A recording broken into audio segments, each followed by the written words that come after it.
Production.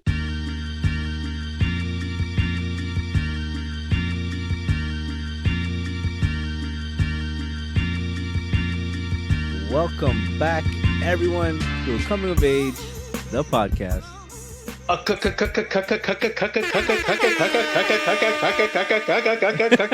Coming. It's only gotten worse.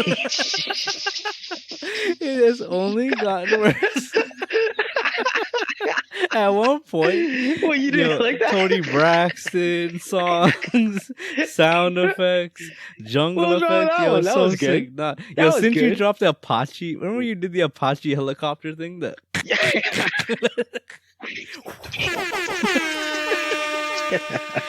All right, everyone. This is a Coming of Age, the podcast. Coming of age. There you go. That beautiful, humble voice you hear right there is my co-star, Frankness. You want to hear my baby blue, my Saturday Night Baby Blue movie voice? Yeah, sure. Hello, ladies, gentlemen. Gentlemen, no, boo. Wrong movie. Gentlemen, no. No, it's for the Wrong couples, movie. yo. I said baby blue. Hello, ladies, gentlemen.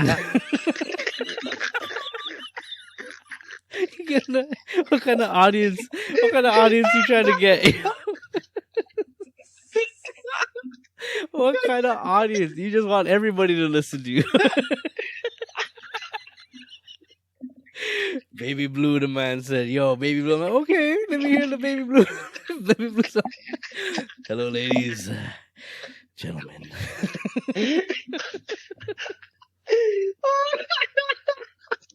Wow. Yo, man, didn't let me finish. No. I was going to address the couples, bro. No, you Wow. done. That was so funny. And that. Whoa, no.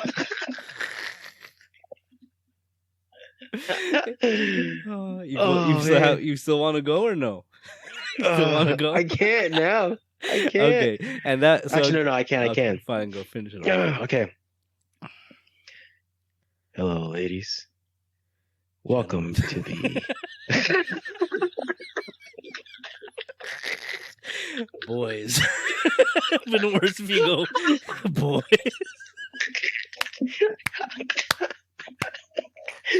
Oh, I got a headache. Hey, boys. Oh my gosh. Hey, boys. Okay, no, let me do it. Okay. Fine, oh, God. Welcome, ladies, to the Coming of Age. Oh, I can't even say it now. You got me messed up. Coming of Cage. Man, a porn parody. Man had the porn parody ready of Coming of Cage. My name's Established Cage. Oh my gosh, my head. They call me. Oh, I can't do this. They call me Ronnie Cage. Coming of Cage. All right. Last time. Here. Okay, here we go. Welcome, ladies, to the nighttime broadcast of A Coming of Age, the podcast. We want to welcome you to the show. This is episode number 43. Me and my boy Azam. Been doing this for a while. I've been doing so good. What do you mean? This is good. This is golden material. Run it back. Go on. Me and my humble host would like to welcome you to the show. This is where you get licked up, touched up. You have a really...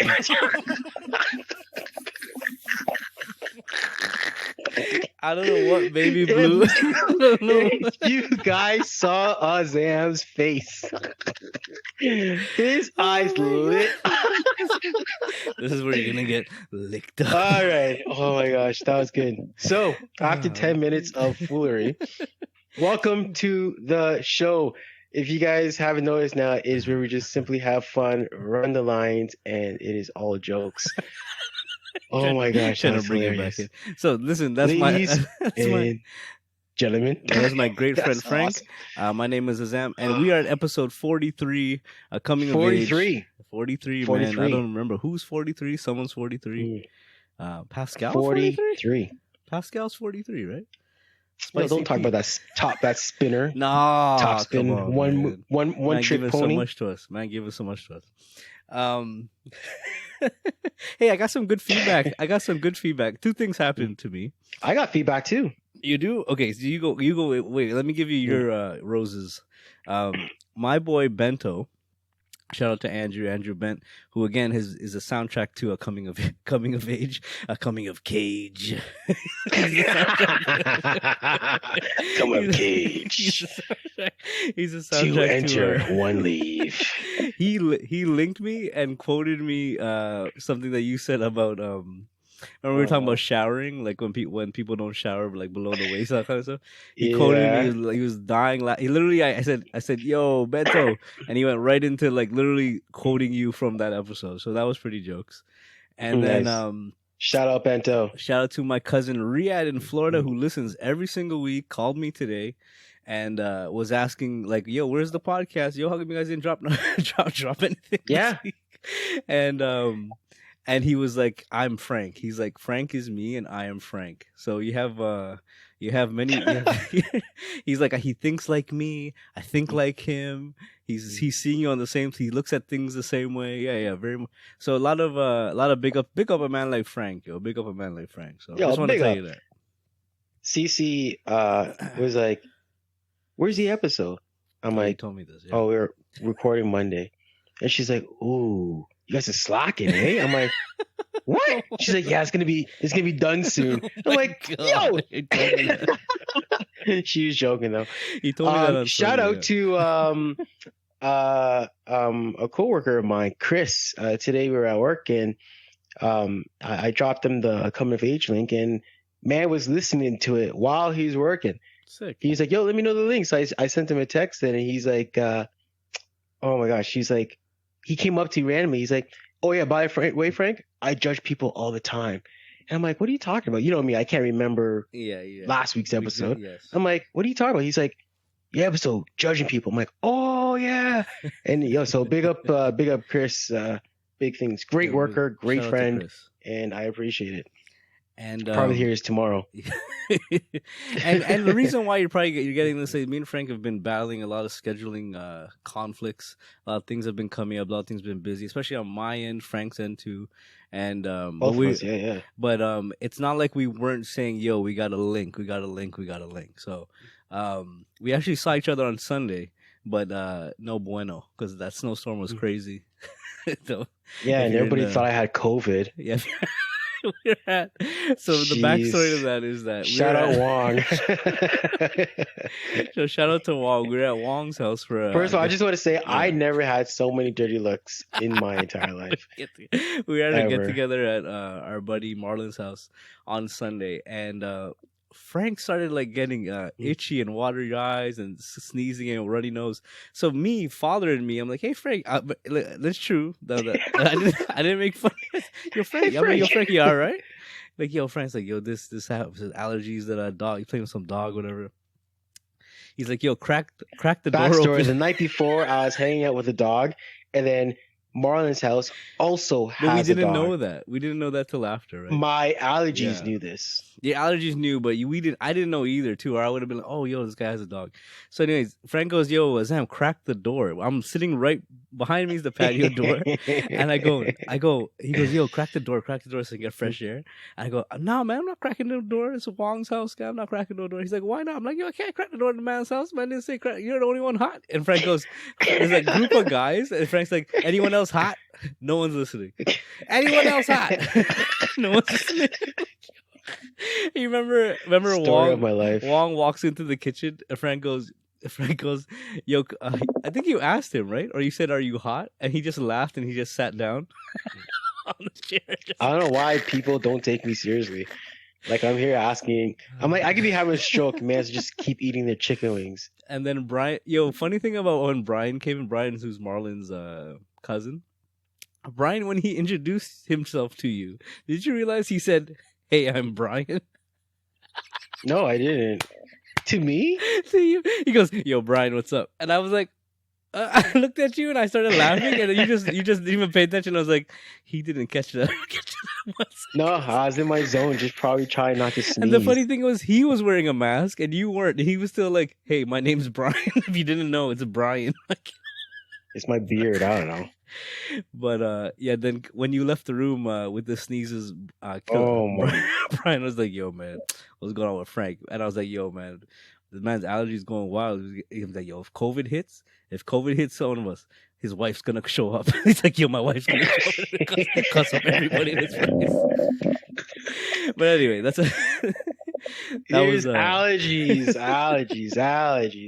Anyways, But let's Frank, get started. you Fine. literally led to the exit. Like, you made everyone exit the.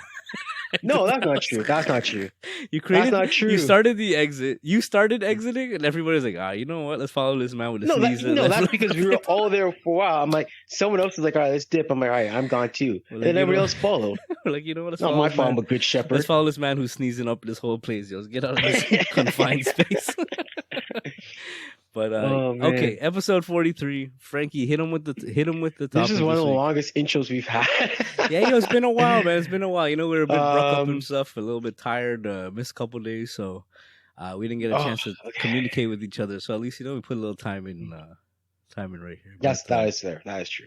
Yeah. This week's episode, we are getting in tune with our emotional sides. So this episode, we're just going to simply entitle it Emotions. Simple as that. Just one word. Emotions. Watch us already have that. I know, right? Episode 12, Emotions. Like, shit. Shit. So we're going to talk about first, we're going to talk about, let's flip it up. So usually we leave our personal experiences to last, but we're going to talk about ourselves and if we are emotional beings meaning, me and Azam. And then we're going to take it over to how do you keep your emotions in check?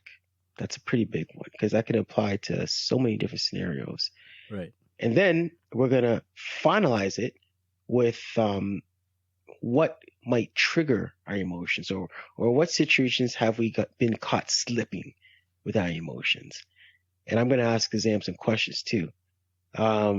So let's get right into it. Okay. Azam. Yes. Are you an emotional person? So immediately I would say no. So my knee-jerk reaction to that question is no, because I think I always attribute emotions to some sort of like weakness or like some sort of like if you say to me, you're an emotional person, I would immediately think, no, I'm not a sad person, I'm not an angry person, I'm not a like fly off the handle person. I'm usually like laugh first, kind of look at things in like a very even keel, but that is emotion too, right? But I think the term itself has a connotation to it, Would you agree with that? Like, if I say to you, "Hey, you're an emotional person," you might actually get like upset about it. Like, you might be defensive about it because what comes along with that is the idea that you're either I guess weak, or quick to like fly off the hand. And weak, I mean weak emotionally. Like, oh my god, you're so emotional. Like, cool down. So I think that that's what it is, yeah. So I would say honestly, when I was younger, I thought the same thing. Like, I would see if someone said I'm emotional, I take it offensive, or I see emotions as being weak. And it's funny how when you say emotions, people already they instantly think of the weaker part. Oh, you can't keep your emotions in check, or you're always angry or sad, but they forget about the happy and joyous and the completely 180 side of emotions, right? Because you're looking at it literally. Now, right? You're looking at it literally. Exactly. Like, that's an emotion too. But right? I don't think that it's weak at all.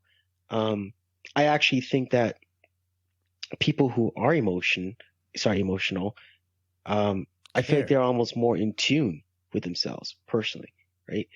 I feel it's just, again, so many things go back to society. I feel the society a vision of emotions is what kind of makes it seem like a negative aspect. Yes. Which it could be, right? And we're gonna dive deep into it. But I think that if you're actually in control and in tune with emotions, it can be actually a very like a strength of yours, A positive right? characteristic. Like it Absolutely, can translate absolutely. into, like, I always think that my wife and me, and if you're ever around my son Casey, like, he's very like emotional, like, so he's very either very very happy, and he can get Mm. very down very quickly. But I always say to my wife that, like, yo, that either is gonna translate into someone who, like, kind of has to like take a step back, take a breath, and kind of like, kind of collect themselves. You know what I mean? Like if Yeah, they find themselves getting a thing, or that's gonna be someone who's so passionate about, that's like, the word. Yes. yeah, very passionate about like everything, and that might translate into his work, his education, his, all that other stuff, his relationships with people. He might be the guy who's the glue that holds a bunch of people together, like in a group, I feel that true conviction, one of the roots of true conviction is the emotions, right? So if mm. you are Yo, say that one passionate more about time, say that something, say that one more time, say that one more time. I would say frankness is saying that the one of the roots of true conviction Conviction. Mm-hmm. are your emotions.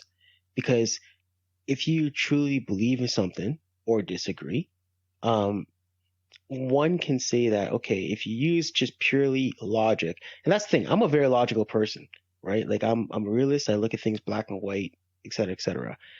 But if I really wanna, like, I feel like that can only get me so far So in a far. plan or in a situation. Sure. But to get over a certain hump or a plateau of something, I truly believe you got to have that next gear, which is driven by emotion. You got to be like, when you're down and out, or when you're on a high, or when you're plateauing, or whatever, or you see a brick wall, you got to say, you know what, I can smash through that, right? And to be able to smash through, you have to actually have that, that raw passion, that raw, So would you Does say that that? make sense at all? Yeah, yeah, yeah. No, absolutely. I have a bunch of examples, but I want to ask you. So Yeah. you threw the question to me. Would you consider yourself an emotional person? But in the, I guess, the societal understanding of me saying, "Hey, you're an emotional person." Do you think you fall into that category? Explain one step further. So, like, we said we said I think we agree on, generally, if somebody goes to someone and says, "Hey, you're emotional. Hey, stop being so Mm, emotional," it kind of has a mm. negative connotation of like someone who kind of flies off the handle, kind of has like Oh, a I see what you're saying. knee jerk reaction. No, no, no, You no, know? I'm not. No. No, no, eh? No. So, because I'm pretty sure I explained it in previous episodes. I have learned to keep my composure in most So you think circumstances. that you think you had that before though?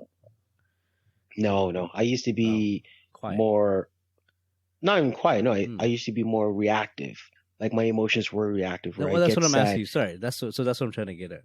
Were you more reactive, knee jerk, like way like Yes, a younger yes, version of you? yes, Gotcha. yes.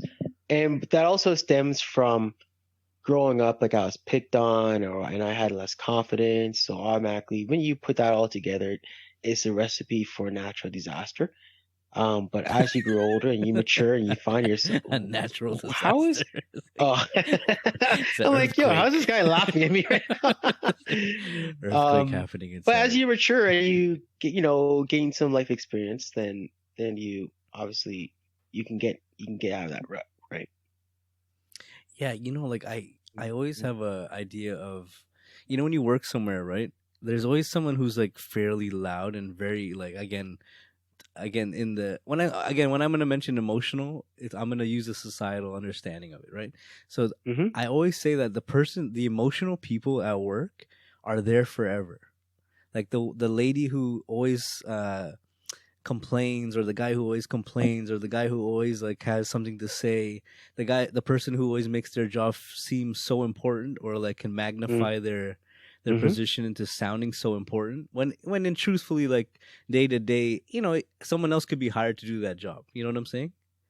Yeah, But I understand. they will be there forever. And I've told this to so many people while working in places and outside, and I've given advice. Those people will always be there, because why? It comes across as passion. It always comes across passionately. It comes across as a lot No, of care, because it's almost like I might have to disagree with you. no, actually. but it more often than not, dude. More often than not, the guy or the lady, especially if they're still performing. No, I'm not saying that they're underperforming. I'm just saying that in their reaction to things, Mm-hmm. in their inability to kind of take a step back and like maybe Okay. be humble or like Mm-hmm. have some sort of humility, they're way more outwardly and like literally you could ask one question, two questions, and it's almost like again emotional. Okay, I understand reaction. what you're saying. Yeah, Fair those enough. people, and it's almost like people almost scared to go to those people. Right? People almost scared to talk to them. People almost like have to think twice. You have to think twice before what you're gonna say to that person because of what you fear of coming back. But that person's instinct is just a passionate. It's like a very passionate, emotional reaction to everything. You know what I'm saying? Like their work is very personal to them. You know, like those things that you might be looking at as remedial activities, remedial work is it's very emotional to them. You know? I understand what you're saying now. Yeah. It's like the lifers at work because that's right. They're good at what they're doing, and a lot of times some of those people aren't even looking for a promotion, right? No. They just want to they want to go to work and they want to do their work and go home satisfied that they put in their 9 hours, right? And it's funny because on the I take back what I said. I don't disagree, but I said I disagree because I thought you were saying emotional people are like that all the time. Yeah. Because I know people where they're so passionate or emotional about the work that they can't stand to stay at work because it's not being done properly, for example. Oh, they're almost deterred out of that. Like yeah, there's some people like, you know what, I don't want to. No, yeah. I know someone at work who doesn't want to be in the industry because they're like, I love it. I love doing what I do. I love making stuff happen, but man, like the industry is so annoying now that it's just I can't do it. You know what I mean? And they're gone. I don't know. I am more so talking, and you caught what I was saying after about like again, like you said, the lifers, the people who are usually there for a really long time. Those people usually are very and I wish I had some of that because I feel like I don't. I could. I always thought you could. I always attributed to that saying, "You fake it till you make it," or just at least act like you care. You know, so like you might be coming to me to ask me a question, and that's something that like I totally don't even want to talk about, but I know I have to give you the respect at least of talking about it or like at least acknowledging it. I gotta act like I care. I gotta put it on. That's my honesty, Azam. That's one of my problems. Where I've said it before in the show. I wear my emotions on my sleeve with regards to if like I get focused. Like if I have some things I'm working on, like I like to work on them. But the nature of my job, people come and they disrupt you because they have questions about other stuff, whatever. One of my problems I'm still trying to work out is if you come to me and if I have no care to talk about what you want to talk about, it will 100,000% show on my face and my body language. I can't hide it. Because as you're talking, I'm literally just trying to think about like the problem I'm trying to solve or the task I was doing. Right. And especially, this is more especially if I feel that what you bring into me is something that you could have easily solved on your own without disrupting me. You know what I mean? Yeah. And it's such a bad habit of mine. It is very bad. Yes. And so the advice I would have given you back in those times when I was like in a leadership role, in charge of a team. If you were part of my team or a peer of mine, another manager, I would have said to you, "Hey man, you just gotta act like you gotta act like it." I don't want to say but this act isn't like Second City. I don't want to be acting. I just want to be doing my work. No, but you know what? You have to have an appreciation. I know what you mean. You have to have an appreciation for you being looked at as the leader, and you being looked at as someone that can give information that could lead to a solution. So you have to value, in a way, you got to value yourself and maybe put your ego, put that part of your ego aside. But then raise that other part of your ego and say, you know what? People are coming to me because they know I have an answer. Or I can offer them some sort of valuable feedback, you know. Be it, but So the how do you emotion, think yeah. you are? So you said you're not, you don't see yourself as an emotional person. So I Mm, want to actually dive in because it sounds like we're opposites here. So I do realize that Azam, most of the time, he is always acting as if he's on cloud nine, just happy, happy go, yes, just happy. that's my And natural. sometimes in my mind, I'm like, is that for real? Ain't nobody that Like, is happy. he? Huh? Ain't nobody that happy. I'm like, is he always actually happy? Like, I've always rarely been do I this way. find you. You know what I mean? Like, I don't get it. So why is that? I Like, am you're a literally just very happy, or is that just like a natural reaction of so yours? I've studied members of my family, and a lot of us, especially on my mom's side, my mom has this thing of like, and it's not a nervous laugh. It's not like a laugh to like defend, offer some sort of defense or something. I think literally we find a lot of shit funny, and I think generally like literally if you ask me something, that's like Damien would makes a joke of when he calls me, I'm just giggling, I'm laughing because I'm almost anticipating a joke, you know, where I'm like, it's funny to me. It's just, I feel like I'm a rare breed in that aspect of like, no, I don't have a ulterior motive or there's like some hidden pain somewhere, some hidden pain or like some sadness or some sort of thing. It's just, I think I'm always able to be in the moment. I feel like, Really? yeah, I feel like Yeah, I'm but what if that always, moment is shitty, or just like I whatever? feel like I'm always respectful for those shitty moments. And like I've been in shitty moments and I've always Okay. been able to like just I don't know. I think I'm always able to see the sunlight, if that makes sense. I'm always able to see, Hmm. and I'm always not. I'm always able to not take things personally. You know what I'm saying? Like I don't. Yes. So I know myself enough that if you say something to me, it's not like a chink in my armor. It's not like a yo, you're Well, it's so not like only that. this. Just like, for example, like I find that I am. It's funny. Like I've been told that I always look and I always look serious. I always am serious, Yes. unless it's like I guess like a social kind of event. And then I'm the complete opposite. I'm like very, joyous and joking and all this stuff, whatever. And I don't really know why, but it's true. Like if you saw me sometimes, you would think that I'm depressed, but I'm not.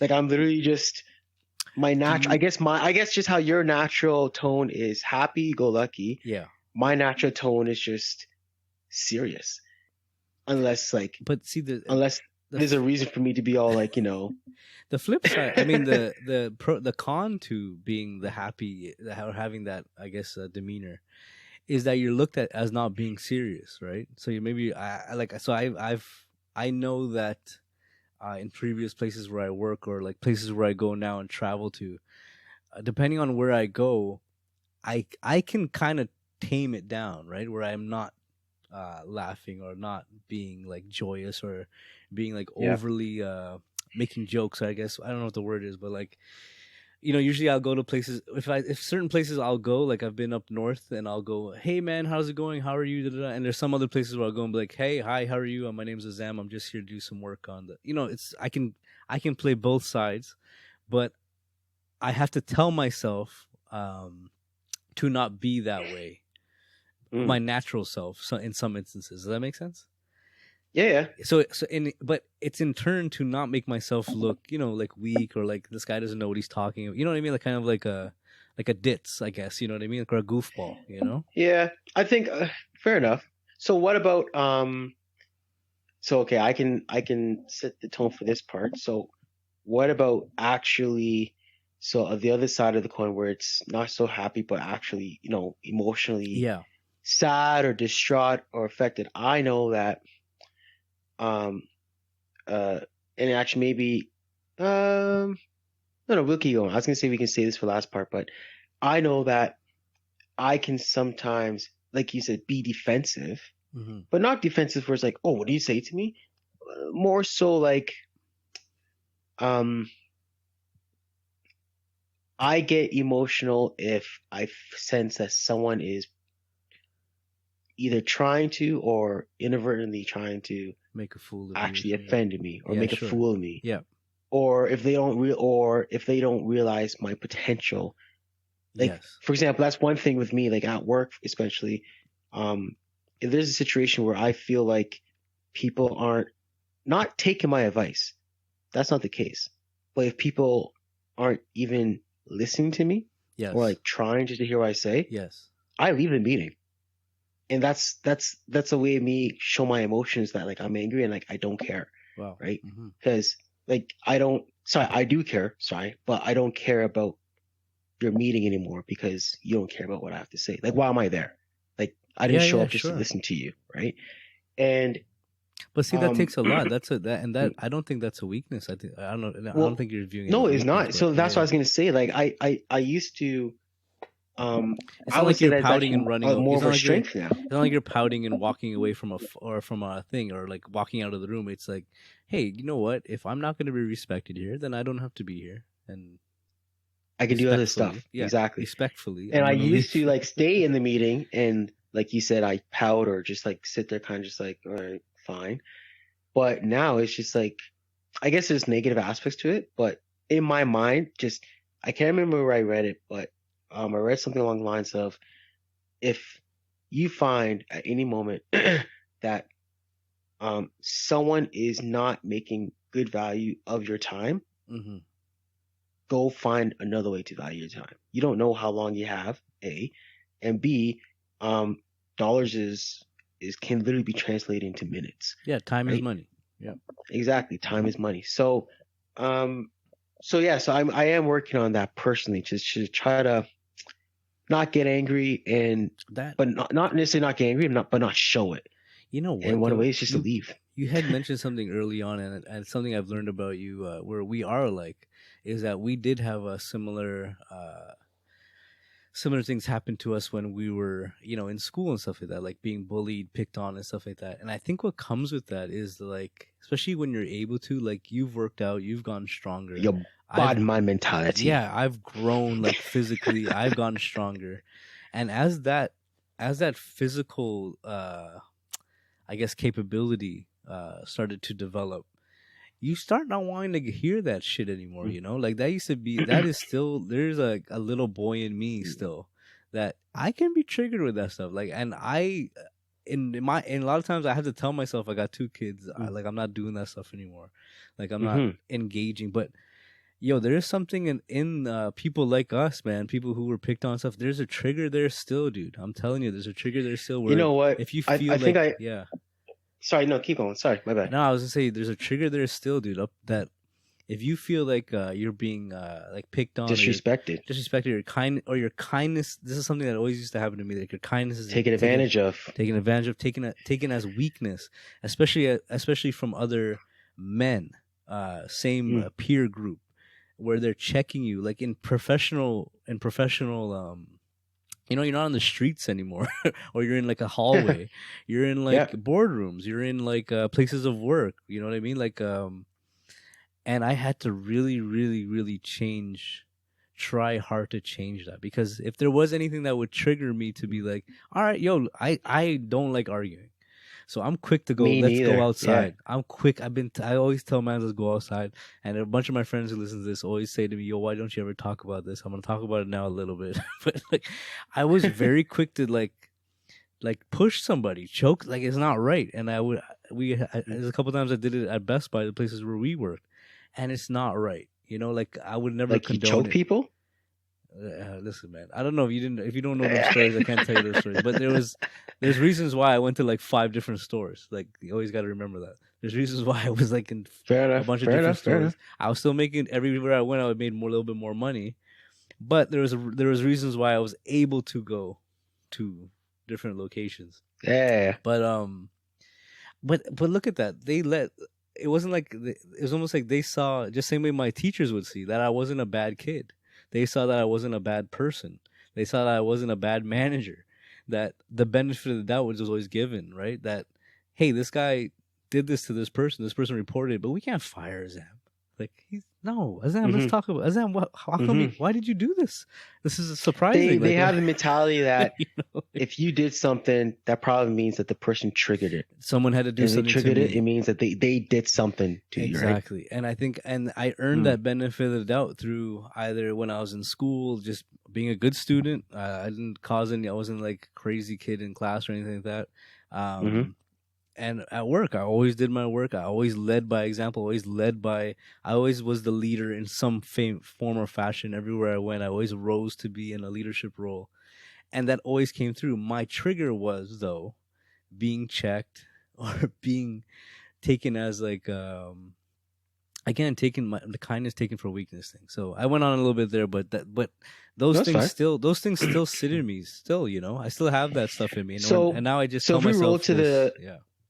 if we roll to the next part, because I think this will be the perfect time, and you can actually keep going because I like this. So how do you keep that in check now? Because you said that's how you used Just to my be. kids. My son was born. So of course, really. So your kids are your stamp, your foundation to keep you grounded. Yeah, and just in the moment, automatically, where like I know old me would have said something, where like Saida has pointed out things where it's like, wow, babe, I thought you were gonna say something to that guy. Oh, babe, I thought you were gonna do something to that guy. One time I was in Casey had bad allergies. This is probably the last time that I felt triggered, and the guy was like, Casey was just walking on his tippy toes, right? And we were at this like gluten-free bakery place, and he's like, "Oh, does your son always walk on his tippy toes?" I was like, no. What do you?" I just looked at him and I was like, "No, I mean not really. Just messing around." He goes, "Oh, you should check him for autism." And I'm like, "Autism?" I'm like, "Why? Why do you say that?" I was like, "Oh, why do you say that?" And he's like, "Oh, yo, it happened." He went through this whole story, and I wasn't trying to disrespect the man because that was his story. What he saw was thing, but when he told me something was wrong, he With would your not son, stop. yeah. He wouldn't stop. And I was saying, and I like how you said it was like he wasn't listening to me. I was like, oh no, he's just playing around. Like I've actually never seen him to that point, honest to God, walk on his tippy toes. And it just happened to be a fact of like there was like this windowsill, but it was like a thick windowsill. Yeah, he's just And chilling. Yeah. and he was 3, 3 years old.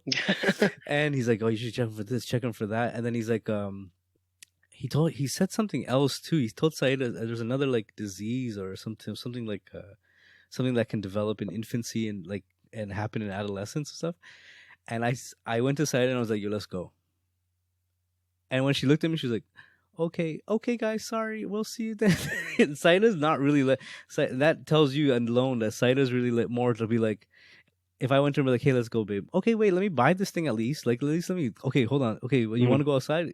Literally, she saw my face and was like, oh, okay, guys. Yeah, okay, guys. Thanks so much. Yeah, we gotta go. I would have ripped that guy from behind the counter, man, and they would have called the police. Like, my brain was exploding in negative emotion. You just saw red. Not even red. It was like, I need to make you listen to me. Like, why are you not listening to me? It's not even like MMA fighters and stuff. You can't fight angry and stuff. But there's a point you have to make. There's a point. Yes. Yeah. Physical. I hear you. Yeah. And this guy wouldn't stop, man. So that was my last thing. From that point on, I said to myself, I cannot risk obviously being I'm a grown person, number one. I have a house, a regular person in society. How dumb do I look like getting arrested? Yeah. How would you feel knowing that I got arrested, man? Like, wouldn't that be retarded? Like, how many friends do you have known that you got arrested? I'm almost 40. I say that's pretty cool. I mean, I'd be like, all right, No, but it's like it's avoid. What I mean to say is, a million people went into that store. He probably said that to a bunch of people. Why am I the one? Here's the thing. Here's the thing, though. You know why I answer that way? It's because it's so easy to get arrested today. You can no, seriously, it's so easy to get arrested today. If this was back in the day, then yeah, you could actually say, like, okay, today, if you told someone, let's go outside and settle this, like, in my mind, if I'm about to fight someone, this and that, like, I'm not thinking, oh man, am I going to win or lose? I'm thinking, yo, am I going to get arrested for fighting someone? Because it's assault if you just like raise your hand, right? Where back in the day is not that way. You can go squash your beef, have a fight, and then take your licks or give your licks, and then go on with your business, right?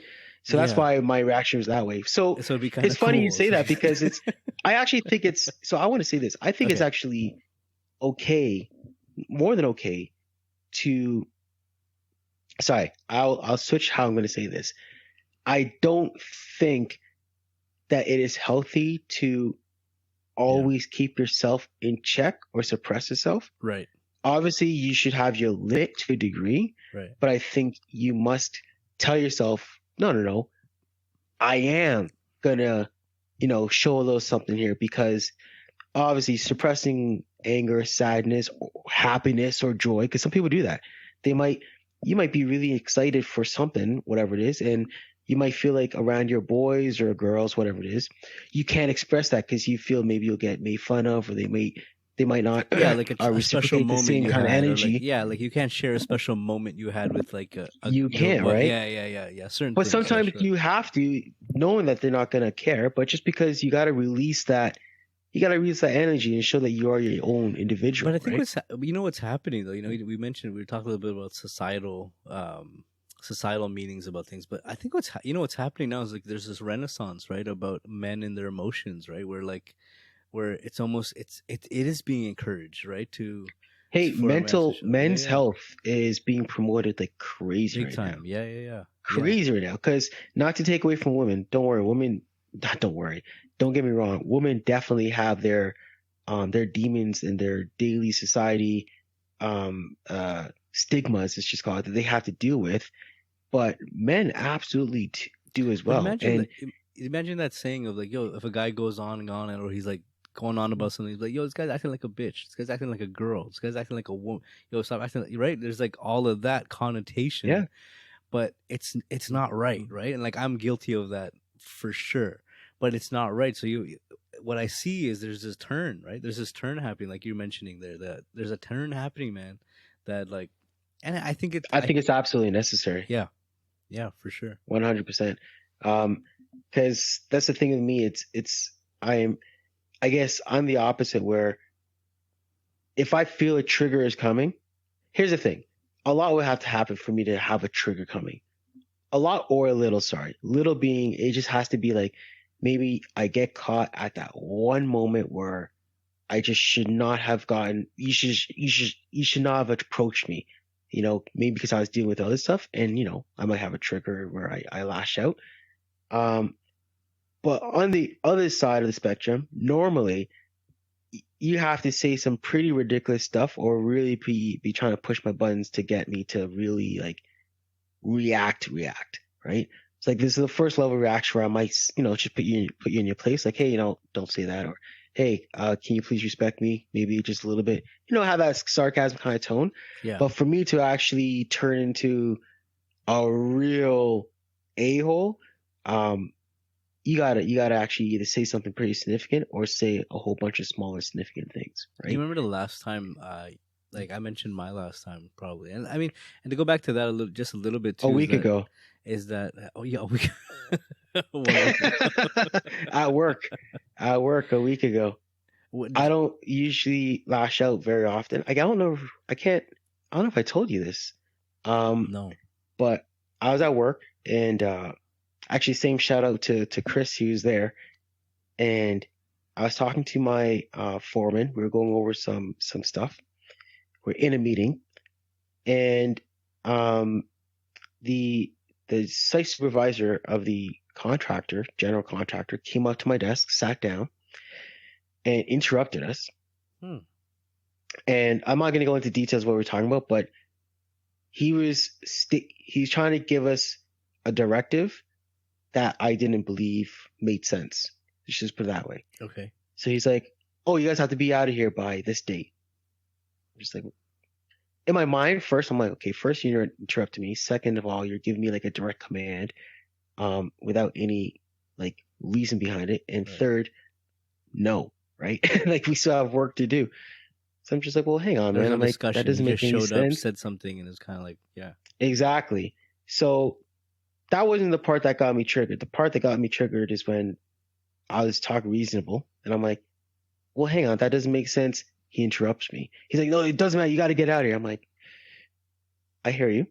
But first of all, giving us like 4 days, no, I'm like, all right. I'm like, listen, we still have work going on. Frank, I don't know what you're understanding. Why are you? You got to get out of here. Whew, I don't know what happened, but my laptop was in front of me. I went and I slammed that thing shut. I'm surprised it didn't break, to be honest with you. I smashed it shut, and I yelled to the top of my lungs, and everybody stopped in their tracks. I was like, will you please shut the F up? I just cussed him, and he kind of sat back. I'm like, I don't know why you're coming up in my office, bothering. And I laced into him, and he tried yelling louder. No, when I get ignorant, oof, I just laced. But you're I'm not like, saying like personal stuff. You're saying all work related still, right? no, not Yeah, personal at all. Yeah. Matter of fact, so this is to show you how controlled I was Yeah. in the uncontrolled state. While we were like, I was going in on him, right? I was like, just to let you know, after this is just business. We're fine. We'll go back to normal, no problem. But right now, you're gonna get this heat. I literally told him that, and then I laced into him, and after he's like, you got pretty angry after, like, when we all calmed down. I'm like, you got pretty big balls. You, ladies, gentlemen, the feeling of cage. Yeah. I told him, I'm like, listen, man, I'm usually the calm one, but if you step the line, you're gonna push me to the edge. And that's just my trigger. One of my biggest triggers is when I'm disrespected. I know that's for a fact. If you actually don't value what I have to say, or if you really take my kindness for granted, because like, I was like, yeah, I'm always the calm one, and you pushed me to the edge. He's like, I'm the one who pushed Frank to the edge. Yeah. I'm like, that's nothing to be proud of. Like, don't get it twisted. See, I wouldn't even. In me. Yeah, go ahead. No, it's not about me. Go ahead. No, that's just it. That was my trigger, and that was the last time that I actually like lashed out, and it was attributed also to stress, and like it was a really shitty day, and et cetera. But no, he received the. Do you have residual? Do you have any sort of residual emotional reaction or residual like blow off that you have to go through when you leave those situations? So maybe not last week's situation, because it seems like you and the other gentleman were able to kind of come to some sort of civility. Yeah. But have you ever had it that you had to like kind of like walk out, take a breath, all that kind of stuff? I noticed with myself. Oh yeah. I noticed with myself, I don't. Like literally that happens and it's like switch off, like switch on. Like I want to rip someone's like face off, and then literally I can be like switched off and like just I won't even talk about it again. It's not even a problem. I think it's circumstantial. Yeah. Like it depends on, again, and I know that we keep this episode's called emotions, and we naturally keep looking at the negative ones. But I think that's just natural. Right. But if I were to go deeper, there are some things. Yes, I might get triggered, but something that triggers me doesn't necessarily mean it's a detrimental thing, right? Yeah. If you know what I mean. Yeah. So if it's just like that situation where we're talking about, after, I'm like, I'll be heated for like 10 minutes, and I'm like, okay, we'll have to work with this guy, so whatever, right? But it also sounds like in his approach to you, like he probably didn't calculate your reaction was gonna ever be like some over. No, I don't think he ever saw that coming. Yeah, he didn't see it coming, and it's almost like he had to respect it, right? Be like, oh, yeah, he got pretty mad. Yeah, but there have been checked times. Him, but in a way, you checked him, right? You checked him, be like, hey, listen, man, you don't just pull up on me like that, right? Like you can't just. Well, I'm hoping that he respects me from now on and doesn't just do that again. Let's be human, right? Let's just be human, dude. Like you can talk. Discussion. But no, there has been times where, even after an argument or whatever, I've had to take like a day or two actually to really simmer down because it was that like serious. But that is an extremely rare occurrence. Usually if there's an argument or a trigger or whatever with whomever, I'm usually fine a few minutes after, or take an hour, go eat some food, and then you're good. Take a doo-doo. Just release all the energy. Is there anything, this is one of those things where you ask somebody a question because you want to answer it, but I'm going to ask you that. Is there anything you avoid talking about so that you don't get that you're going to get emotional? And I don't mean like, and it can either be like sad emotion, overbearingly passionate like not in a negative way, just like that if you go in, you're gonna go all the way in. It's like there's no stop to your continual. I'll ask you the question first. Is there anything that you avoid talking about because you're going to go all, even though I know your answer? Sports. I was just say sports. I legit avoid it like the plague. Like I hear. So there is no one who you can talk sports to.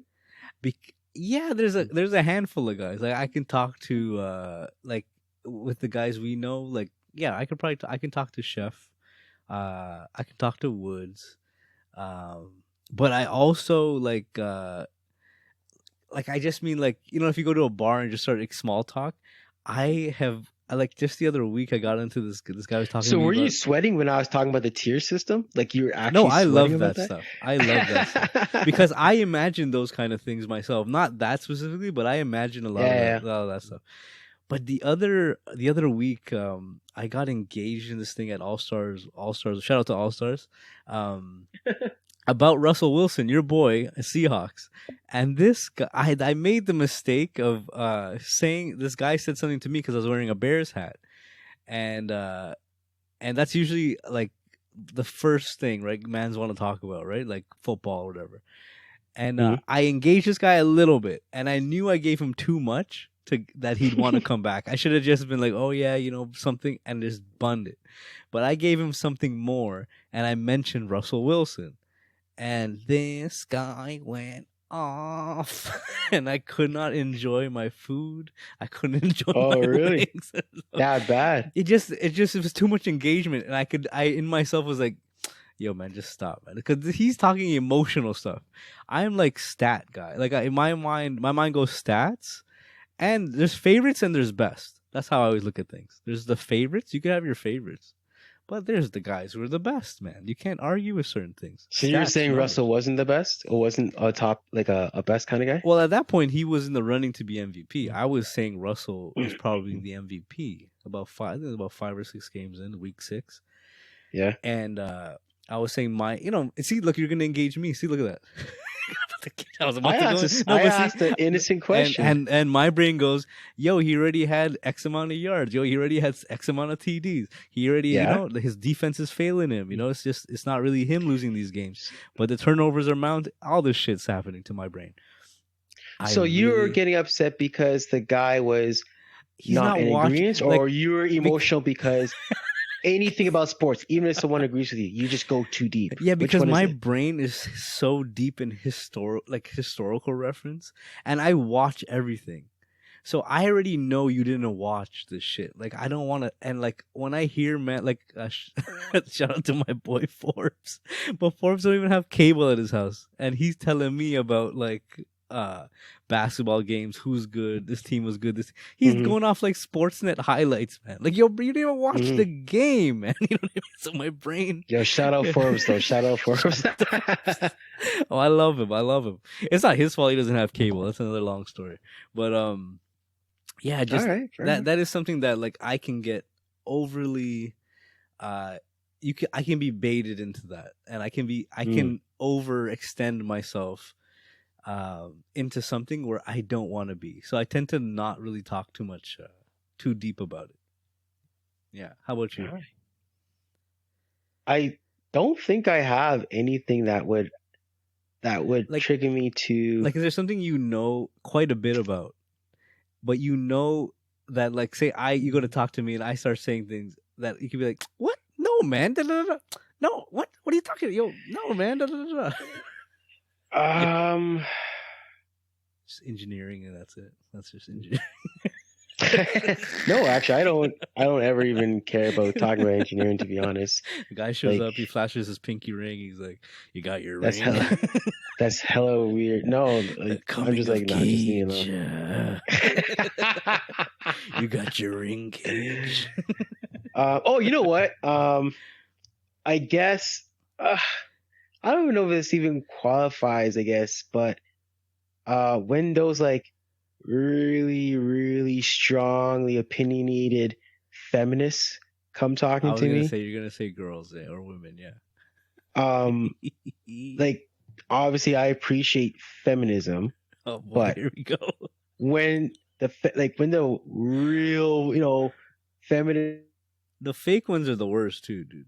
Okay, pause. Yeah. I The gotta fake not. ones are the worst. I gotta not engage because I'm just gonna get them very upset. No, but the fake. Because when I'm in those arguments, here's the thing though. When I'm in the arguments, I don't get excited. It actually gets bad because I respond in such a like dead tone to make them feel like what they're saying is absolutely useless. And then they just get really more hyped up at me. I'm just like, dude, are they using historical references or are they just kind of going in on? No, this is never a historical reference because I don't like history personally. No, but like them on their end. See, to me, historical reference means that you pay attention, you are aware, you will have an education. No, it's always a like a theoretical kind of discussion. You know what I mean? So that, and then I always have problems again. So the fake feminists are the guys at the bar. How about that? They are equal to the guys at the bar, dude. That's funny, actually. Just going and going and going. Go ahead. Sorry. And you don't ask them for any more information. You're trying to lock off the conversation, right? The only other conversation which you've witnessed that I don't really do very well in is when I'm talking to fellow extremely black activists about racism or systemic racism and all that stuff. Not that I disagree with them or anything. Oh boy. Just that a lot of times I might say something that they really don't agree with. And that's another. And if there's a part they get really angry at me. If there's a part two to me because my studies in university was that like racial racism, study racism. So I avoid that stuff also. I just feel people usually don't. They usually don't appreciate or understand my point of view, and they end up getting very angry at me. I was a witness to it. Remember, mind you, in Miami when you were getting into it at Wet Willie's, Azam was nowhere to be found. Do you remember that? I don't know if you recall that. I walked. I was like, oh, yo, all right, let me these guys. You guys not killing my vibe, man. I'm not here for any of that. I'm not here for any of it. I know. So I would say those two things. Other than that, there's nothing really. There's no real topic where I'm just like become crazy or anything. Like I find with like women when women have children and stuff like that, the passion that they have is with their kids, right? And they tend to, there seems to be like this mom versus mom thing that happens a lot, where it's like that happens a ton. We should have a. If you ever try to go and tell another mom how to like raise their kid or something, I feel that would be a future one for me. That would be a future one for me. If someone comes to me and tries telling me how to raise my kid, that is one where I'll be like, I'll probably start the conversation off with like, hang on, before you continue, just know. God. No one tells me how to raise my kid. So whatever you say, just, be but you mean if what if somebody approached you with like, say, hey, Frank, you ever tried this? You ever tried it? That's different than saying, what? Is that what would happen? Like that would already trigger you? I feel like you already feel like you can place yourself.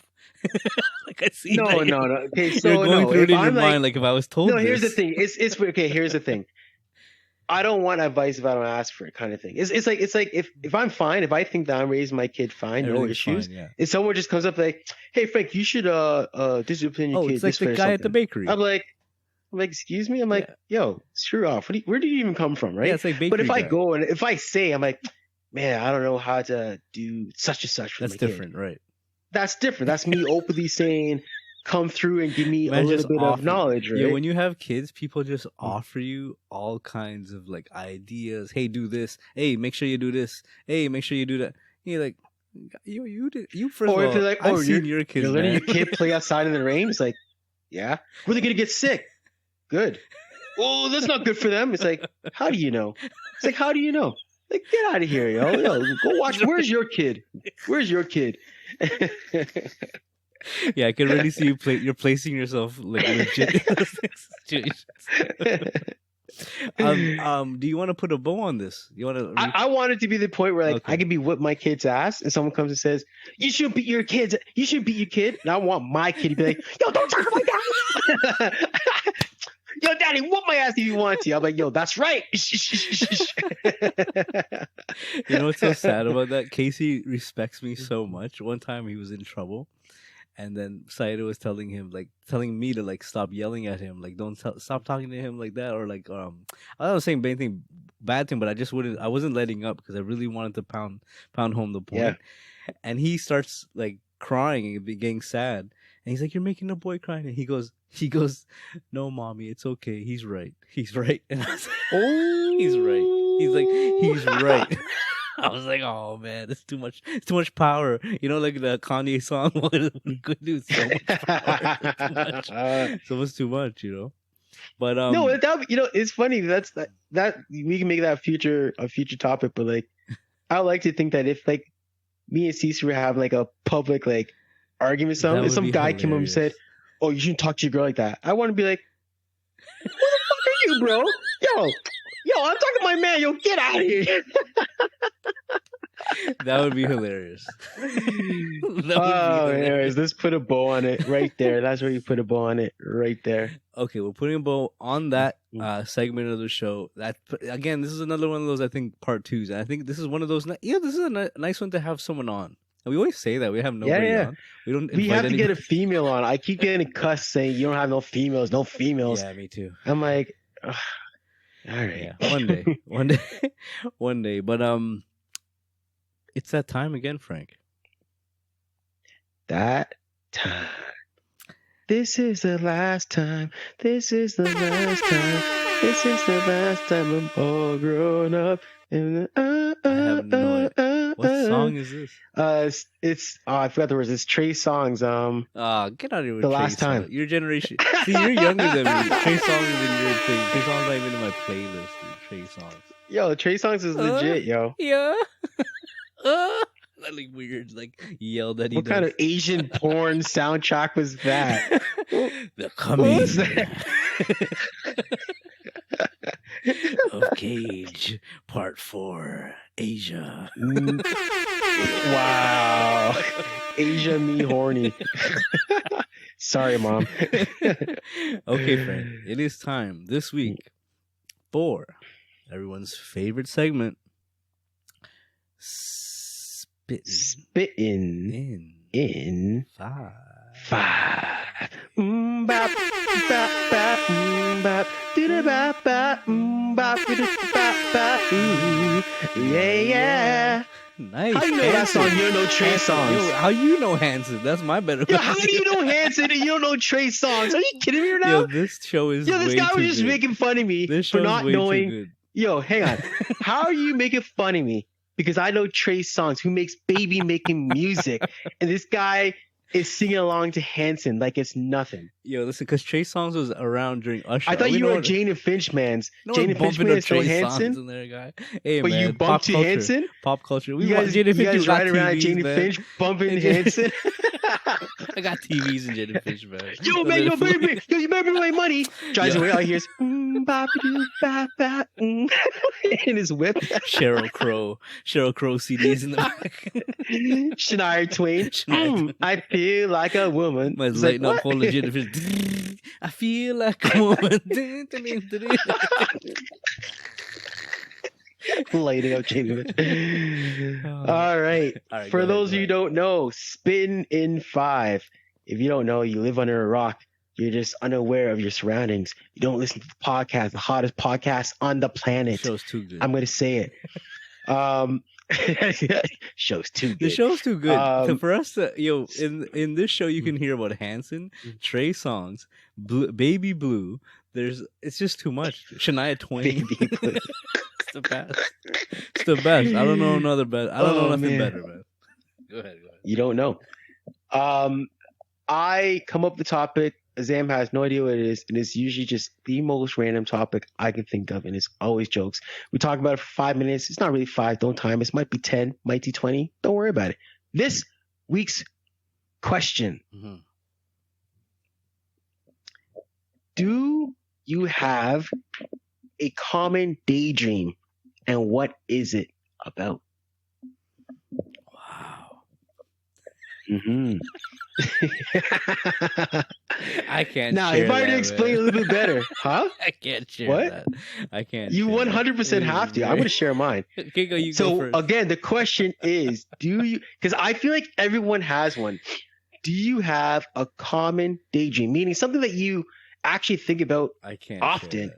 That's too And personal. what is it? You got to say it, Azam. I can't. You go first. You go Azam! first. I can't do it. No, because you're not going to do it. You have to. I cannot say it. My mom listens to this thing sometimes. My sister listens to this thing. So I what? You can't. have to say it, Azam. No, I Azam, can't this is do a coming of age the podcast. This is our podcast.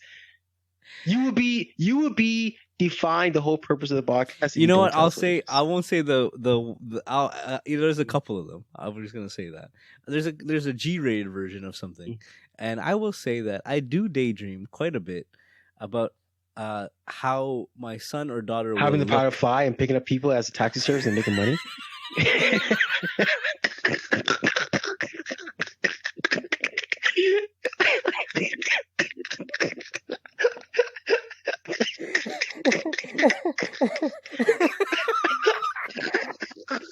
For those of you who don't know, there's an earlier Spittin 5 where I asked Azam, yo, if you have any power, what would it be? Man's like, I want to be able to fly super fast. I'm like, why do you want to fly really fast? He's like, yo, if I can fly really fast, I'll go and I'll pick people up. I'll be a taxi service. I'm like, yeah, we're going to break everybody's neck just I'd flying in at monetize speed. Man, just delivering like- dead bodies. You remember the epiphany that I had that when you go, yo, it doesn't make you stronger. It's just that you can fly. I'm like, oh yeah, it's not like I just I just grab Man's arms something, are gonna be done off. dropping people from like 15 feet, 20 feet. I can't even reach 50 feet. Just dropping people, just dropping. All right, so Oh, yeah, man. daydream. What is a common daydream that you have? Okay, so if I'm gonna keep it 100% real, I can't say the one that I constantly have because it's a bit. Why? It's not right, man. It's not right. Why? That's not right. That's not right. Come And, on, man. No, it's one of those where like, nah, I can't. I will say though, I do daydream quite a bit about two things: how my kids will look like physically in the future, like the actual features, like their facial features. I think about that Lame. quite a bit. I think about it quite a bit, and I also think about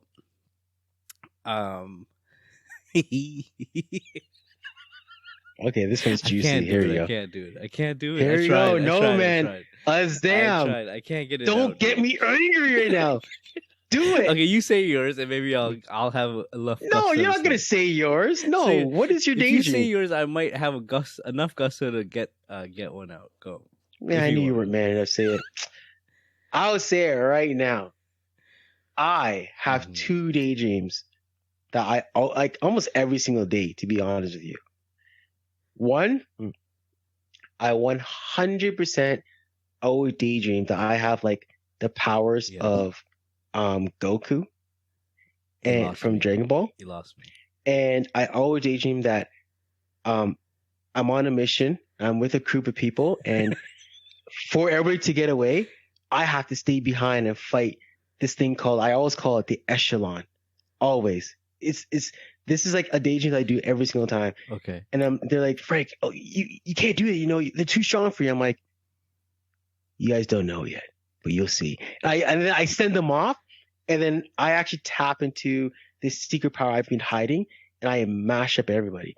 And then I have a tough battle with their leader, the leader of the echelon, and I always win though. I always win. Nice. And like I always play music in the back of my head and everything. Like this is like I'll go for like 20 minutes, like going through a full sequence of what happens. The other thing that I do very often is I always pretend like I'm like an elite SWAT personnel. Always. So like I park underground at work. So walking down the ramp, I'm always like, I never actually do the actions, but because it's cameras. But I always like envision if I have like my M4 and I have to like poke around corners, switch to my pistol, always check the back seat. Like I'm always like thinking as if like I'm a elite like Yo, does like it military ever personnel. does it ever bleed into your like true real life, like Sex life? Yes. where you're I'm just joking. where you're like walking to your car like outside and you kind of like bust the corners, you check the like in your but in a daydream in a Oh, fantasy that no, happens to I me. do. I happens to No, me that's every why. day. That's literally what I do. Like I'll be walking down the ramp, and when I even like might not. I'm not gonna combat roll, obviously. But when I check, like go around the corner, I actually like poke first my head, my arms. Like I kind of go through the motions. I check the back seat of my car, just be like, whatever. If I'm going in my backyard, like everything, I'm always. If I get home and my lights are off, like which they are, I go around the house, like you know what I mean. Yeah, I do yeah. it. I do it. I do it. I consistently daydream also about like how I would defend myself in like certain situations. So like I always think about like a guy coming with a knife and he goes to, like what I'm trying to visualize what I would do, but literally it's like within like how that's why I said you say your thing and then it's gonna spur like some of these ones that I consistently have. Not the but I want the one. No. Azam, It's so you're gonna do this show. So huge injustice. It makes no huge sense. injustice. I have to keep. I don't care. I can't. No, and my Azam. and like Nah, your parents don't listen to this, man. Yeah, my sister. Your parents haven't listened. You were just telling me how your mom never listened to a single episode. No, that's Saida, man. Saida, stop listening. Same thing. Come on, man.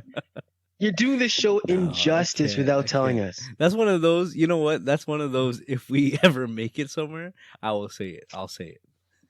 It's just disrespect. It's too much. It's too much. It's G-rated. This is a G-rated show, man. I can't. No, it's not. What do you mean? I can't say it. No, it's not. I can't say it. Anyways, anyways, I can't say it. Soft. But soft. Listen, I can't. I just don't have it. You're but I do have that same downy soft right now. Fabric softener. I think a lot of guys have those like Call of Duty esque fantasy daydreams of like, because I have those too. I have a bunch of like, I always think of like what if my house was like a command station, like if the world was coming to an end, but like I was assigned like see I'm getting there. I was like assigned to be like this commando, but I was assigned to like my region, and I had to be like the sniper on the roof. And like but I still have my kids and my family. Like I still have to take care of my kids and family. So it's like I'm going to get groceries and shit, but I got my shit in the like I'm holding my guns and shit as I have to go. Everywhere I go, people like stand back. So like if I walk remember into, what like, I said Portino's, remember people, one of the spin 5 questions one of the spin 5 questions was, if you had to save the world, who would you take? Yeah. And that was actually based on one of my daydreams, because often this whole thing where I send people away and I go fight the echelon. Before all that, there's way more to that. Before all that, I'm on a mission and I actually send them away with my partner in crime, like my like who was like my partner. And so I rotate through certain people, and I was telling them I have a speech. I'm like, listen, you have to be afraid. I can't leave you. I'm like, hey, we need a future. And you have to protect them. They can't protect themselves on their own. I go through all this shit. Through all of it. And the dialogue too, right? Everything. Everything. And sometimes I'll run it back. I'm like, no, that wouldn't happen. I'll run it back and I do something else. Like I have like nerdy wrestling daydreams too. I don't know if you want to care about that, but I like it's like I'm a wrestler, but I'm like earning my way like to get up. And like I have this season in my head where I've like created myself, and I'm slowly making up through the ranks. I've dropped down through the ranks. Triple H was my partner at one time. Me and Triple H broke up. Oh, I have shout out Triple H. So I have these there's a bunch, man. Tearing apart his quads, his biceps. Yo, now that you say it, like there's like a million daydreams I have. Like, I have so many. Yeah, so many. So many. So many. Anyways, okay. Let's put an end to episode 43. Put a bow on it. If you're looking for a coming of age, you can find us everywhere you find your music, where you find your other podcasts, at acomingofage.thepodcast or acomingofage_the podcast. We're everywhere on social media. We're on Twitter. We're on Tumblr. Yes. I don't know how. I've never actually been on Tumblr, but we're on Tumblr. There. Yeah, we're on Tumblr. I don't even know what that is. Maybe we should find out after this. Someone been posting bear pictures and stuff for us. We're on Tumblr, we're on IG, we're on Facebook. You can find us, you can email us at acomingofage.thepodcast@gmail.com. Send We're us on a DM, email, comments, Yep. everything. All that. The best way to support this podcast, we keep telling you guys, is to leave us a comment either on iTunes or Google Play, anywhere you listen to it, and follow, subscribe.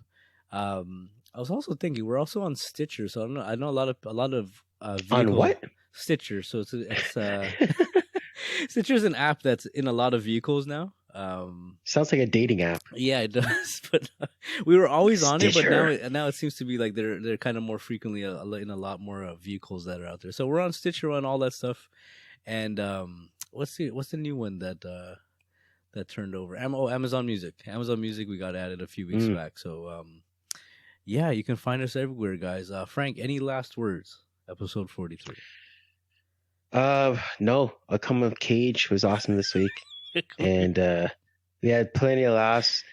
I'm happy. It was a rough week. Not rough week. See, it's been 2 days at work. It feels like it's been a week. Yeah, it does. But we love it. Sure. Always looking forward to it. And stick with us, people. Please share. And hopefully you take some good positive vibes from this podcast. Until next time. Tell a friend. Until next time. We out. Chucky.